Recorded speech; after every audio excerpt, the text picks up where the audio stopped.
तुम्हारे होश उड़ाने। ये क्या है? अपना अंदाज आजमा रही हूँ। ठीक रहा? गलत हो ही नहीं सकता। क्यों? तुम्हें बचपन से जो जानती हूँ। या ये क्या है? थाली। थाली है, मुझको भी मालूम है, लेकिन इसमें है क्या? बहाना। मेरे लिए संदेश है ना? देख लो। ये तो खाली। इसीलिए तो बहाना है बुद्धू। उरी बाबा, एक तो राग रूठना तो कोई तुमसे सीखे देव। बिल्कुल वैसी की वैसी ही हो।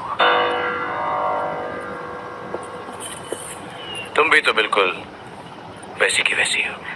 कैसी? गंवार।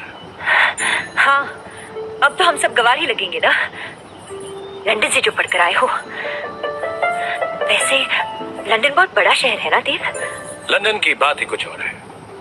बड़े बड़े लोग, बड़ी बड़ी बातें, बड़ी बड़ी सड़कें, बड़ी इमारतें, एंड ट्रफाल्गर स्क्वायर, पिजन्स, कबूतर, रानी का महल, और जिधर देखो बस चहल पहल। Do you know Paro, London के लोग अपनी दुनिया में ही मस्त हैं।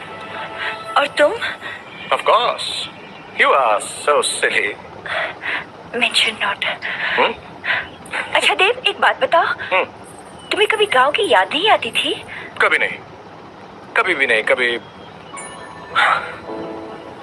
कभी मेस का खाना खा के दिल ऊब जाता था तो माँ की रोटियों की याद आ जाती थी, बस।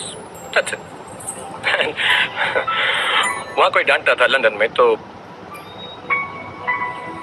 बाबूजी की याद आ जाती थी, और कुछ नहीं।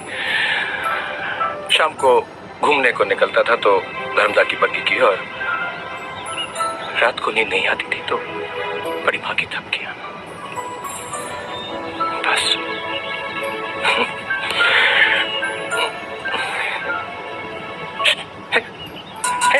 देव, और क्या?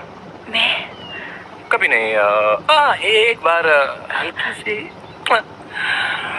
तुम्हारी कभी याद नहीं आई पारो? सच देव, मैं कभी याद नहीं आई। बात तो वो याद रहती है ना पारो, जिस बात में कोई बात हो, लेकिन तुम में तो कोई बात है ही नहीं ना।